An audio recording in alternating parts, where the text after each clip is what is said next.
આજના ઊંડાણપૂર્વકના વિશ્લેષણમાં આપનું સ્વાગત છે. નમસ્કાર. આજે આપણી પાસે શ્રી પ્રેમાનંદજી મહારાજના 11 ફેબ્રુઆરી 2026ના સત્સંગના કેટલાક રસપ્રદ અંશો છે અને આજનો વિષય છે ભગવત પ્રેમનો માર્ગ. પણ એના કરતાં પણ વધુ મહત્વની વાત એ છે કે એ માર્ગ પર આવતા અવરોધોને કેવી રીતે પાર કરવા. બિલકુલ. અને આ વિષય એટલા માટે પણ ખાસ છે કારણ કે એ દરેક સાધકના જીવનનો એક કેન્દ્રવર્તી સંઘર્ષ છે. ખરું ને? હા, એ તો છે જ. એક તરફ આધ્યાત્મિક ઉન્નતિની તીવ્ર ઈચ્છા હોય અને બીજી તરફ આપણું મન જે સંસારની વસ્તુઓ તરફ સતત ખેંચાયા કરે છે. તો આ સત્સંગ એ સંઘર્ષનું માત્ર વર્ણન નથી કરતો, પણ એમાંથી બહાર નીકળવાના રસ્તા પણ બતાવે છે. એમ જ ને? હા, અને એ પણ ખૂબ જ સ્પષ્ટ અને વ્યવહારુ રસ્તાઓ. સરસ. તો ચાલો આ સફર શરૂ કરીએ. મારો પહેલો સવાલ એ છે કે સત્સંગના આધારે આ ભગવત પ્રેમના માર્ગ પર ચાલનાર માટે સૌથી મોટો, સૌથી પહેલો શત્રુ કયો છે? જુઓ, શ્રોતમાં આનો જવાબ ખૂબ જ સ્પષ્ટપણે એક જ શબ્દમાં આપ્યો છે. અને એ શબ્દ છે કામ. કામ. હા, અને અહીં એ સમજવું ખૂબ જરૂરી છે કે કામનો અર્થ માત્ર શારીરિક વાસના નથી. ના. એનો વ્યાપ ઘણો મોટો છે. મનની બધી જ સાંસારિક ઈચ્છાઓ, ભોગવવાની વૃત્તિ, પદ, પ્રતિષ્ઠા, ધન, મતલબ બધું જ આવી ગયું એમાં. બધું જ. સિદ્ધાંત એકદમ સ્પષ્ટ છે. જ્યાં સુધી હૃદયમાં કામ છે ત્યાં સુધી પ્રેમ પ્રગટ થઈ જ ન શકે. બંને એક સાથે ન રહી શકે. બિલકુલ નહીં. હા, આ વાત થોડી ગંભીર છે કારણ કે ઈચ્છાઓ તો મનુષ્ય સ્વભાવનો એક ભાગ છે. તો શું આનો અર્થ એ થયો કે બધી જ ઈચ્છાઓને બળજબરીથી દબાવી દેવી પડે? શું એ શક્ય છે? ખૂબ જ સારો પ્રશ્ન છે. અને સત્સંગ દમનની વાત નથી કરતો, પણ સમજણની વાત કરે છે. ગીતાજીનો ઉલ્લેખ કરીને કહેવાયું છે કે કામ એ તો જ્ઞાનીઓનો પણ શત્રુ છે. જ્ઞાનીઓનો પણ? હા, આનો અર્થ એ છે કે તે એટલો સૂક્ષ્મ છે, એટલો પ્રબળ છે કે માત્ર બળથી તેને હરાવી શકાતો નથી. એટલે કે તે વિવેક અને જ્ઞાનના કવચને પણ ભેદી શકે છે. બરાબર. સમસ્યા ઈચ્છામાં એટલી નથી જેટલી ઈચ્છા સાથેના ઊંડા જોડાણમાં છે. આ શત્રુની તાકાતને સમજાવવા માટે સત્સંગમાં એક અદ્ભુત ઉપમા આપી છે. હા, મને એ ઉપમા યાદ છે. કંઈક અગ્નિ અને મીણ વિશેની. બિલકુલ. ઉપમા એવી છે કે પ્રેમનો માર્ગ એ મીણના ઘોડા પર બેસીને અગ્નિની જ્વાળાઓમાંથી પસાર થવા જેવો છે. વાહ! મીણના ઘોડા પર બેસીને અગ્નિમાંથી પસાર થવું, આ તો સાંભળવામાં જ અશક્ય લાગે છે. એ જ તો મુદ્દો છે.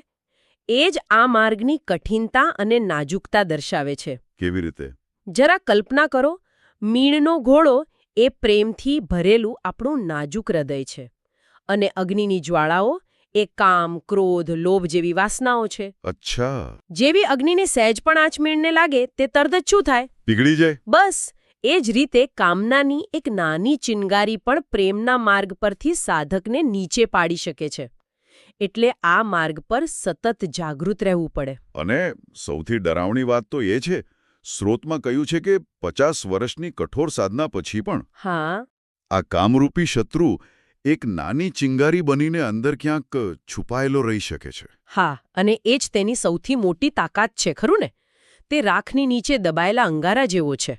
એટલે આપણને લાગે કે આપણે જીતી ગયા. હા, પણ જેવું અનુકૂળ વાતાવરણ મળે, જેવો કોઈ વિષય સામે આવે કે તરત જ તે ભડકો બનીને વર્ષોની સાધનાને નષ્ટ કરી શકે છે. તો એનો સંપૂર્ણ નાશ ક્યારે થાય? એટલે સ્પષ્ટ કહ્યું છે કે તેનો સંપૂર્ણ નાશ તો માત્ર ભગવત સાક્ષાત્કાર પછી જ થાય છે, તે પહેલા નહીં. વાહ!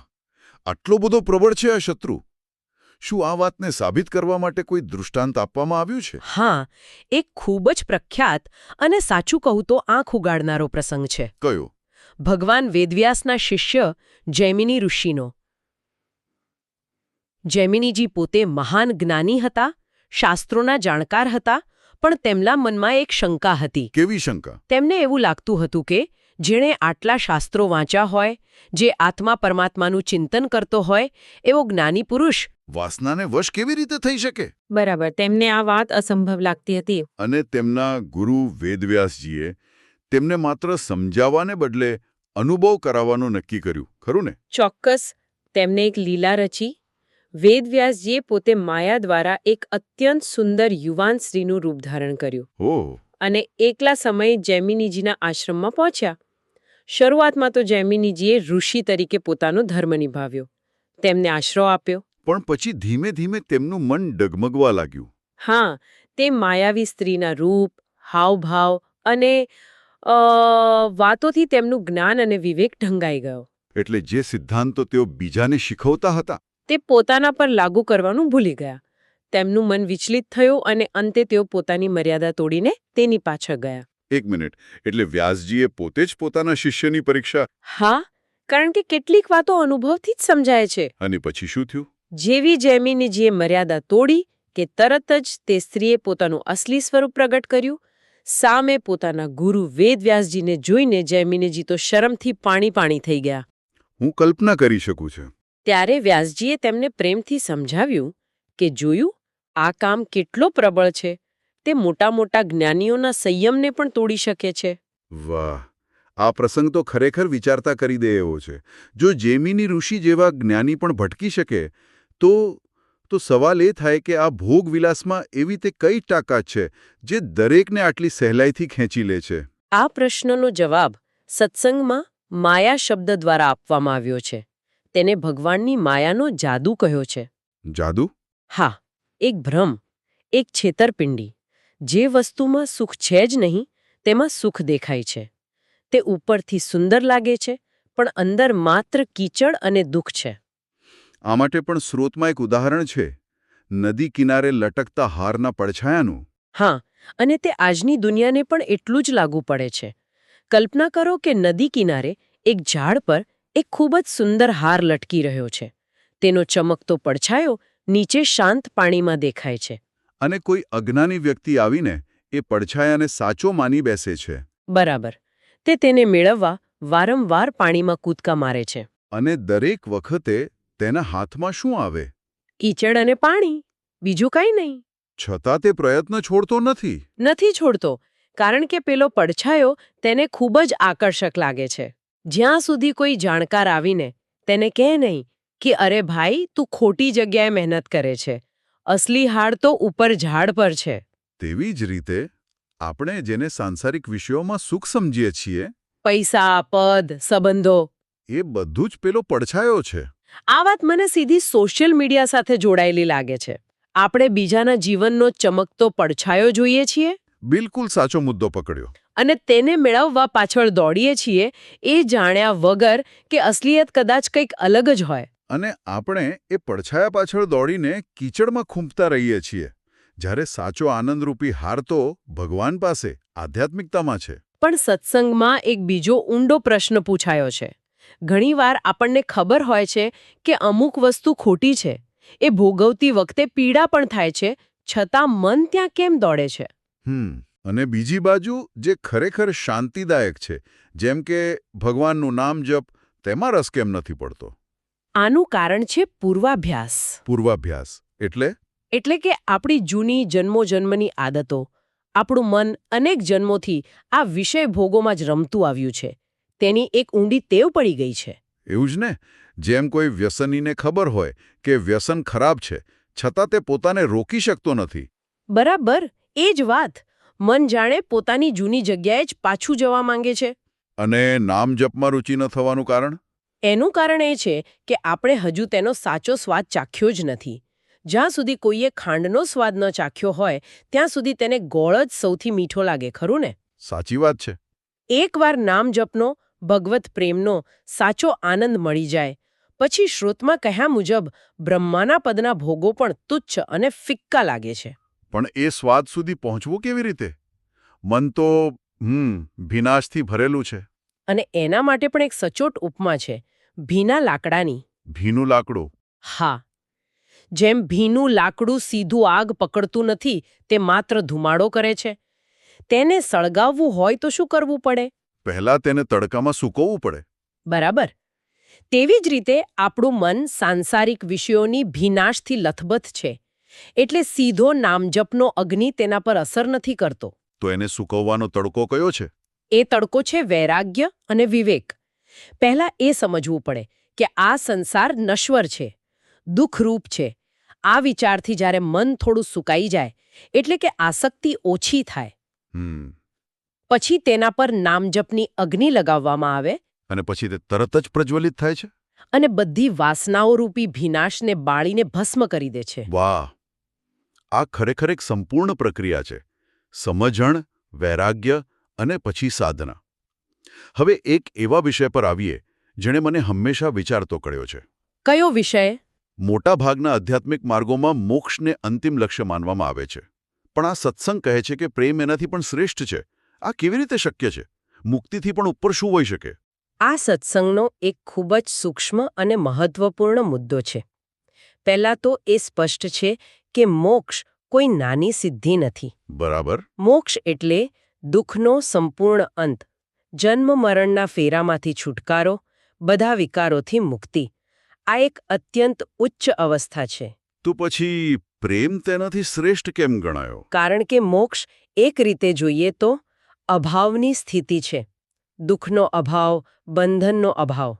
અચ્છા. જ્યારે પ્રેમ એ ભાવની, એક સકારાત્મક અને જીવંત અનુભવની સ્થિતિ છે. મોક્ષમાં પરમ શાંતિ છે, પણ પ્રેમમાં પરમ આનંદ છે. એટલે મોક્ષમાં ભગવાન સાથે એક થઈ જવાની વાત છે. જ્યારે પ્રેમમાં ભક્ત ભગવાનની સેવા કરવાનો, તેમની લીલામાં ભાગ લેવાનો આનંદ માણે છે. તે ભગવાનથી અલગ રહીને તેમની સેવા કરવા માંગે છે. આ તફાવતને સમજાવવા માટે ઉદ્ધવજીનું ઉદાહરણ ખૂબ જ સચોટ છે. હા, ઉદ્ધવજીથી વધુ સારું ઉદાહરણ ન હોઈ શકે. ઉદ્ધવજી પરમ જ્ઞાની હતા, બ્રહ્મજ્ઞાની, જીવનમુક્ત પુરુષ હતા. અને શ્રીકૃષ્ણના પ્રિય સખા પણ. હા, એકવાર શ્રીકૃષ્ણે તેમને વૃંદાવનમાં ગોપીઓને જ્ઞાનનો સંદેશ આપીને શાંત કરવા મોકલ્યા. અને ત્યાં જઈને તેમનો બધો દૃષ્ટિકોણ જ બદલાઈ ગયો. સંપૂર્ણપણે. તેમણે ગોપીઓનો નિસ્વાર્થ, શુદ્ધ અને મતલબ ગાંડો પ્રેમ જોયો. તેમણે જોયું કે ગોપીઓને મોક્ષ, જ્ઞાન, વૈકુંઠ કશામાં રસ નથી. તેમને તો બસ કૃષ્ણ જ જોઈએ છે. બસ કૃષ્ણની સેવા, કૃષ્ણનું સુખ. ઉદ્ધવજીએ તેમને નિર્ગુણ બ્રહ્મના જ્ઞાનની વાતો કરવાનો પ્રયત્ન કર્યો, પણ ગોપીઓના પ્રેમની આંધી સામે તેમનું બધું જ જ્ઞાન તણખલાની જેમ ઉડી ગયું. વાહ! એટલે કે એક પરમ જ્ઞાનીને સમજાયું કે તેમનું જ્ઞાન અને મોક્ષ પણ પ્રેમની આગળ તુચ્છ છે. બરાબર. તેમને પોતાની મુક્તિ પણ ફિક્કી લાગવા માંડી. તેમણે ઈશ્વર પાસે પ્રાર્થના કરી. શું પ્રાર્થના કરી? હે પ્રભુ, મને બીજું કંઈ નથી જોઈતું. મને વૃંદાવનની કોઈ લતા કે ઘાસનો તણખલો બનાવી દો. કેમ? જેથી ગોપિયા જ્યારે કૃષ્ણની શોધમાં અહીંથી પસાર થાય ત્યારે તેમની પવિત્ર ચરણરજ મારા પર પડે. જ્યારે ઉદ્ધવજી જેવો મુક્ત પુરુષ આવું માંગે ત્યારે સમજી શકાય કે પ્રેમનું સ્થાન મોક્ષ કરતાં કેટલું ઊંચું છે. અદ્ભુત. ચાલો હવે કેટલાક વ્યવહારુ ઉપદેશો પર વાત કરીએ. મને ક્ષમા વિશેનું દૃષ્ટિકોણ ખૂબ જ રસપ્રદ લાગ્યો. સલાહ એવી છે કે પોતાને માફ ન કરો, પણ બીજાને કરી દો. આ થોડું વિરોધાભાસી નથી લાગતું? પહેલી નજરે લાગે, પણ તેમાં આત્માનુશાસન અને કરુણાનું સુંદર સંતુલન છે. કેવી રીતે? પોતાને માફ ન કરોનો અર્થ એ નથી કે હંમેશા અપરાધ ભાવમાં જીવવું. તેનો અર્થ છે પોતાની નાની નાની ભૂલો પ્રત્યે પણ સજાગ રહેવું. એટલે કે આત્મસુધાર માટેની જાગૃતિ. બરાબર. પોતાની ભૂલ માટે પોતાને શાસનમાં લેવું, જેથી તે ભૂલ ફરી ન થાય.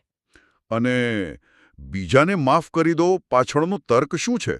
તેનો આધાર છે સર્વત્ર ભગવદ દૃષ્ટિ. દરેકમાં ભગવાનના જ દર્શન કરવા. એટલે કે જો કોઈ આપણું અપમાન કરે તો એવું વિચારવું કે આ વ્યક્તિ નથી બોલી રહી, પણ મારા જ કોઈ કર્મના ફળરૂપે ભગવાન મને શિક્ષા આપી રહ્યા છે. આ દૃષ્ટિ કેળવવાથી મનમાં દ્વેષ કે ક્રોધ રહે જ નહીં. એટલે કે આ પોતાની માનસિક શાંતિ જાળવવાનું એક શક્તિશાળી સાધન છે. બિલકુલ. જો કે તેમાં એક ખૂબ જ મહત્વપૂર્ણ અપવાદ પણ છે. કયો? સ્રોતમાં સ્પષ્ટપણે કહેવાયું છે કે જ્યાં ધર્મ, રાષ્ટ્ર કે કોઈ નિર્બળની રક્ષાનો પ્રશ્ન હોય ત્યાં ક્ષમા એ કાયરતા છે. અચ્છા. ત્યાં અન્યાયનો પ્રતિકાર કરવા શસ્ત્ર ઉઠાવવું એ જ સાચો ધર્મ છે. આ વાત ખૂબ સ્પષ્ટ થઈ. હવે એક બીજી સામાન્ય ધારણા પર આવીએ. શું ભગવત પ્રાપ્તિ માટે સંન્યાસ લેવો, ઘર-બાર છોડી દેવું જરૂરી છે? સ્રોત આ બાહ્ય દેખાવની ધારણાને સંપૂર્ણપણે નકારે છે. હા, તેમાં સ્પષ્ટપણે કહેવાયું છે કે બાહ્ય વેશ નહીં પણ મનનો સંન્યાસી બનવું જરૂરી છે. મનનો સંન્યાસી. હા, તમે ગમે તેવા કપડાં પહેરો પણ જો તમારું મન વિષયોથી વિરક્ત છે તો તમે સાચા સંન્યાસી છો. સંન્યાસ એટલે ભગવા વસ્ત્રો નહીં પણ બધી કામનાઓ અને આસક્તિઓનો ત્યાગ. તો એનો અર્થ એ થયો કે જેનો ઉદ્દેશ્ય શુદ્ધ છે તે સંસારમાં પરિવાર સાથે રહીને પણ સંત બની શકે છે. ચોક્કસપણે. અને જેણે ભગવા પહેર્યા છે પણ મનમાં હજુ પણ ભોગની ઈચ્છાઓ અને કપટ ભર્યું છે તે સંન્યાસી નથી. તેથી વેશ નહીં પણ મનનો વૈરાગ્ય અનિવાર્ય છે. તો આના પરથી છેલ્લો અને સૌથી વ્યવહારુ પ્રશ્ન ઊભો થાય છે. જે લોકો ગૃહસ્થ જીવન જીવી રહ્યા છે, શું તેઓ સાંસારિક ભોગ ભોગવીને ભગવત પ્રાપ્તિ કરી શકે છે? હા, અને સત્સંગ તેનો ખૂબ જ સ્પષ્ટ અને હકારાત્મક જવાબ આપે છે. ગૃહસ્થ જીવન આધ્યાત્મિકતામાં બાધક નથી. જો તે ધર્મયુક્ત હોય તો. બરાબર. શાસ્ત્રોની મર્યાદામાં રહીને પોતાની પત્ની સાથે સંતાન પ્રાપ્તિ જેવા ઉમદા હેતુ માટે ભોગ ભોગવવો એ ગૃહસ્થ ધર્મનો જ એક ભાગ છે. એટલે કે ભોગનો ઉદ્દેશ્ય માત્ર ઇન્દ્રિય તૃપ્તિ નહીં પણ ધર્મનું પાલન હોવું જોઈએ. બરાબર. અને એ મર્યાદિત સમય સિવાય બાકીનો બધો સમય અને શક્તિ નામ જપ, સેવા અને સત્સંગમાં લગાવવા. એટલે ગૃહસ્થ જીવન પણ એક સાધનાનું ક્ષેત્ર બની જાય છે. હા, પરંતુ સ્રોતમાં એ પણ ચેતવણી છે કે દારૂ, માંસ અને વ્યભિચાર જેવા કર્મો સંપૂર્ણપણે અધર્મ છે. તે ધર્મલુપ્ત ભોગ નથી અને તે માત્ર પતન અને નરક તરફ જ દોરી જાય છે. તો આ બધી ચર્ચાને અંતે આપણે ક્યાં પહોંચ્યા? આપણે શરૂઆત કરી હતી કે ઈચ્છા એ પ્રેમનો શત્રુ છે અને આ માર્ગ મીણના ઘોડા જેવો નાજુક છે. પણ અંતે આપણે જોઈએ છીએ કે આ ઉપદેશો જીવનથી ભાગી જવાની નહીં પણ જીવનને યોગ્ય રીતે જીવવાની કળા શીખવે છે. બિલકુલ. આ મન સાથે બળજબરીથી લડવાની વાત નથી પણ તેને સમજાવીને પ્રેમથી યોગ્ય દિશામાં વાળવાની વાત છે. સાંસારિક સુખના ભ્રમને ઓળખીને તેને પડછાયો ગણીને ધીમે ધીમે નામ જપ જેવી ઉચ્ચ અને વધુ આનંદદાયક બાબતોમાં રસ કેળવવાનો આ એક ક્રમિક માર્ગ છે. અને સાથે સાથે ક્ષમા, આત્મ-અનુશાસન અને આંતરિક સંન્યાસ જેવા સિદ્ધાંતોને રોજિંદા જીવનમાં અપનાવવા. હા, આ એક એવા આધ્યાત્મિક માર્ગનું ચિત્ર રજૂ કરે છે જે એક તરફ અત્યંત કઠિન છે તો બીજી તરફ સામાન્ય જીવન જીવતા વ્યક્તિ માટે પણ સુલભ છે. સ્રોતમાં અન્યને ક્ષમા કરવા માટે દરેકમાં ભગવાનના દર્શન કરવાની વાત પર ભાર મૂકવામાં આવ્યો છે. આ એક વિચારવા જેવો પ્રશ્ન ઊભો કરે છે. જો આપણે ખરેખર આપણી સાથે વ્યવહાર કરનાર દરેક વ્યક્તિમાં, ખાસ કરીને જે આપણને પડકાર આપે છે તેમાં એક દૈવી અંશ જોવાનો પ્રયત્ન કરીએ તો દૃષ્ટિકોણનો આ એકમાત્ર ફેરફાર ફક્ત આપણા આધ્યાત્મિક માર્ગને જ નહીં પરંતુ આપણા રોજિંદા જીવનના સંપૂર્ણ અનુભવને કેવી રીતે બદલી શકે છે.